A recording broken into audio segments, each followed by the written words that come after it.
In this video, we're going to use squaring both sides of an equation and the Pythagorean identity to solve a trigonometric equation. Before we start, though, what we want to remember from pre-calc is that when we square both sides of an equation to come up with a solution, we're running the risk of introducing an extraneous solution. So in this example, if you graph the square root of x plus 3, which I've done here, and the line 2x minus 2, which I've done here, we see that they intersect in a point, and when you're solving this single variable equation, you're solving for that x-coordinate of intersection, which is 2.13. So when we square both sides to get rid of the square root, we get the line x plus 3, and the line 2x minus 2, when we square it, we wind up with the parabola. And what we notice is that the x-coordinate of intersection is definitely preserved, and that's the thing that we're looking for, but we've introduced a new intersection to the geometry of the problem, and this x-coordinate winds up being an extraneous or false solution. So the key here is when we're working with a trigonometric equation and we use squaring both sides as a solution technique, we need to check for extraneous or false solutions, just like we did when we were working with algebraic expressions and equations. So here I have the secant of theta plus the tangent of theta equals the square root of 3. And the big idea here is that when we take the Pythagorean identity, sine squared plus cosine squared equals 1, and we divide both sides by the cosine squared, we get another Pythagorean identity. We get sine over cosine is tangent squared of theta plus cosine squared over cosine squared is 1 equals 1 over the cosine squared is the secant squared of theta. And so the idea is we have a Pythagorean identity that relates the secant and the tangent functions to each other. So we can use that as a solution technique. We can say, let's isolate the secant function by subtracting the tangent function from both sides. So we get tan theta. And this is secant theta. And then we want to square both sides. And when we square the left-hand side, we get a secant squared. But a secant squared can be replaced with tangent squared plus 1. So we get tangent squared of theta plus 1 equaling, and then we need to square this out, so we'll get square root of 3 times square root of 3. Square root of 3 times minus the tangent 2 times, you get the middle term twice, minus 2 square root of 3 tan theta. Minus tan times minus tan is plus tangent squared of theta. And then the tangent squared shows up on both sides. So if we subtract the tangent squared from both sides, we'll get 0. We'll get a plus 0 on both sides. So those will cancel. I guess canceling is a bad way to think about it perhaps, but I'm going to use it anyways. And then we can subtract 3 from both sides. So if we subtract this 3 from both sides, on this side we'll get 1 minus 3 is a negative 2. And 3 minus 3 will be 0. And then we'll divide both sides by negative 2 square root of 3. So we'll divide both sides by negative 2 square root of 3. When we do that, negative 2 root 3 over negative 2 root 3 gives us a 1. So we wind up with 1 tangent here, and this side will simplify to negative 2 divided by negative 2 is 1 over the square root of 3. And then we're trying to find theta, so we're going to take the inverse tangent of both sides. If we take the inverse tangent of this side, we just get theta. And when we take the inverse tangent of the left-hand side, we get the tangent inverse of 1 over the square root of 3. And then usually we add plus pi k to it because we get tangent inverse of 1 over the square root of 3. And then we're going to usually add plus pi k because the period for the tangent function's pi. Solutions repeat themselves every pi radians. And we know that k needs to be any integer we wish. And then the next step typically is going to be to look at the side ratio in the tangent inverse function and identify if it's associated with a special angle on the unit circle. And because the tangent inverse is only defined from negative pi over 2 radians to pi over 2 radians, we're only going to look in quadrants 1 and 4. And in particular, we're going to look at the angle pi over 6 right here, because it has an ordered pair on the unit circle of root 3 over 2 comma 1/2. So the tangent of pi over 6 has to be the y coordinate over the x coordinate by definition of tangent. And the 2's are both in the denominator, so 2 divided by 2 is 1, and we'll get the numerator over the numerator. So we see that 1 over the square root of 3 corresponds to the special angle pi over 6 radians right here. And so we replace this angle, we simplify this angle to pi over 6 plus pi k equals theta. So the issue at this point is, because we squared both sides, we do need to check for extraneous solutions. And a hint that there might be extraneous solutions in this case is that the period of the tangent function, which is pi, and the period of the secant function, which is 2 pi, are not the same. And so that's a hint that something bad is going to go wrong. So the key here is that pi over 6, every time k is an even number like 2, pi over 6 plus 2 pi, we'll get an angle that's coterminal with pi over 6. But every time k is equal to an odd number like 1, we'll get an angle that isn't coterminal with pi over 6, because we won't be adding 2 pi to get all the way around the unit circle back to pi over 6. When I add just a pi, I get halfway around the unit circle. So I'm actually getting 2 equivalence classes or families of solutions from this statement, and each of them needs to be checked. So when k is 0, I just get the angle pi over 6, the standard angle that comes out of the tangent inverse function based on how it's been defined. But when k is equal to 1, I actually get an angle that isn't coterminal with pi over 6. And each of these, so when k is 1, I get pi times 1 is pi.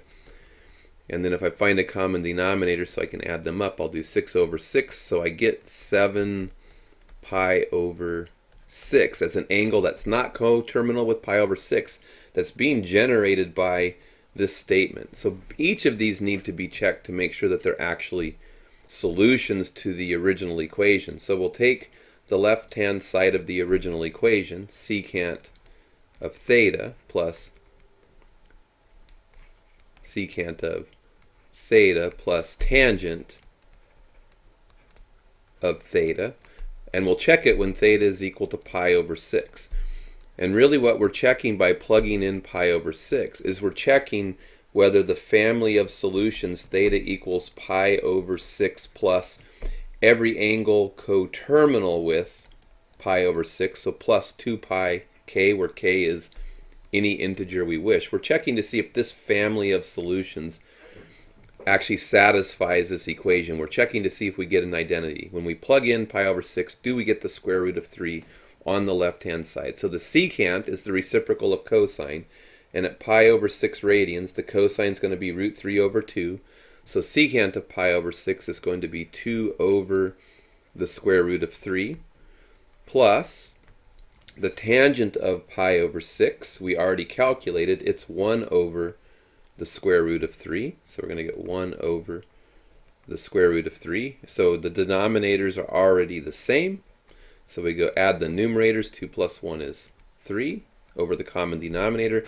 We want to recognize that 3 is the same as root 3 times root 3. And we're over root 3. And that gives us a 1. And 1 times the square root of 3 is the square root of 3. So pi over 6 generates the square root of 3 on the left-hand side, so we get an identity. Root 3 equals root 3, so pi over 6 is a solution. This set of solutions works.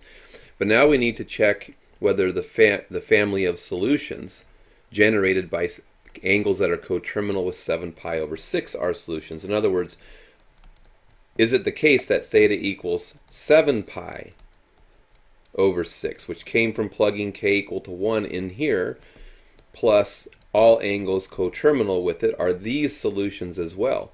So we just go back to this right here, and instead of plugging in pi over 6, we plug in a 7 pi over 6. We plug in a 7 pi over 6, and we are going to need to step over to the unit circle. So 7 pi over 6 on the unit circle is this angle right here. It's this 7 pi over 6 comes from reflecting this point through. So at 7 pi over 6 we get the ordered pair negative root 3 over 2 comma negative 1/2. So the secant of 7 pi over 6, instead of being 2 over the square root of 3 like it was here, is going to be negative 2 over the square root of 3. So we're going to wind up with a negative sign here. And the tangent of 7 pi over 6, it's still going to be the y-coordinate divided by the x-coordinate, but now these have negative signs on them, but negative divided by negative is still going to give us a positive 1 over the square root of 3.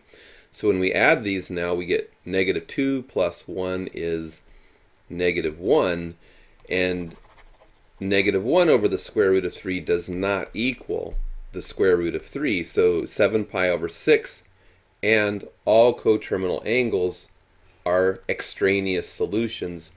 This is the solution to the equation. So we could do the same problem from a slightly different perspective. So in this example, I subtracted the tangent of theta from both sides. But the Pythagorean identity that we were using was tangent squared of theta plus 1 equals the secant squared of theta. We just as easily could have subtracted the 1 from both sides, which would give us secant squared of theta minus 1 equals the tangent squared of theta.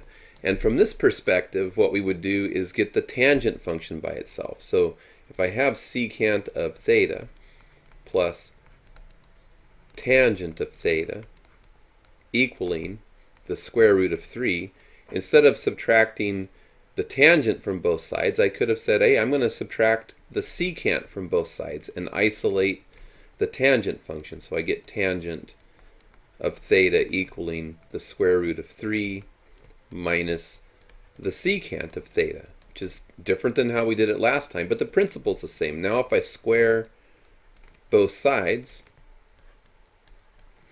the tangent squared can be replaced with the secant squared minus 1. So I get secant squared of theta minus 1 equals, square this out, root 3 times root 3 is 3.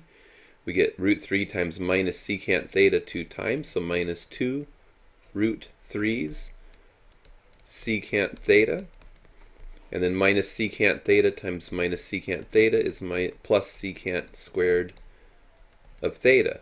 And so the idea is the same. We want to get it. Here we had two trig functions, but now we've rewritten it using only a single trigonometric function, secant of theta. So things should be easier. The secant squared of theta shows up on both sides. Subtract the secant squared of theta from both sides. Subtract 3 from both sides. So minus 1 minus 3 is minus 4 equals minus 2 over the square root of 3 secant theta. Divide both sides by minus 2 root 3. Divide both sides by minus 2 square root of 3. And we get negative 4 divided by 2 is 2 over the square root of 3 equals the secant of theta.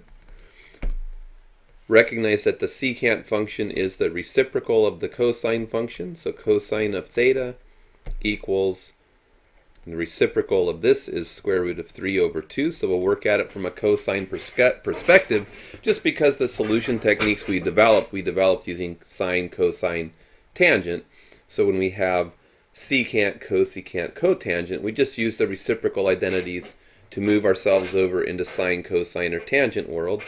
And then to dig out theta, we know that we need to take the cosine inverse of both sides, which will free up theta on the right hand side, and we get cosine inverse of square root of 3 over 2. But we know that the cosine function has even symmetry, so we get plus or minus this angle, both being solutions. And then we want all coterminal angles, and the period of cosine is 2 pi, so we go plus 2 pi times k. We know k needs to be an integer, and now we push this one more step. We say, can this angle be simplified using a special angle? So we look in here, and we say, hey, the cosine inverse function is only defined from 0 to pi radians. Is there an angle between 0 and pi for which the cosine is root 3 over 2? And it is. Still going to be pi over 6 radians, because the x-coordinate is root 3 over 2, and the cosine of an angle is the x-coordinate on the unit circle. This is circle of radius 1. So the angle is going to be plus or minus pi over 6 plus 2 pi k equals theta.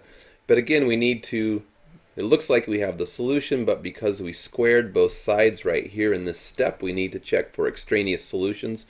We already know from the previous slide that pi over 6 works, so we just need to check negative pi over 6. So when we check negative pi over 6, we plug in k equals 0.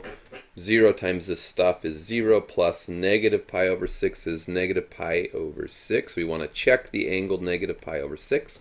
We're going to plug it into the secant and the tangent like we did before, so we go secant of negative pi over 6 plus tangent of negative pi over 6. What's this going to add up to? Well, we need to get the angle negative pi over 6. And the angle negative pi over 6 lives down here in quadrant 4. It's this angle pi over 6 reflected over the x-axis. Here's negative pi over 6. So that ordered pair right there is going to be, the x-coordinate will still be positive, but the y-coordinate will be negative. So the secant is going to be the reciprocal of cosine, and cosine of negative pi over 6.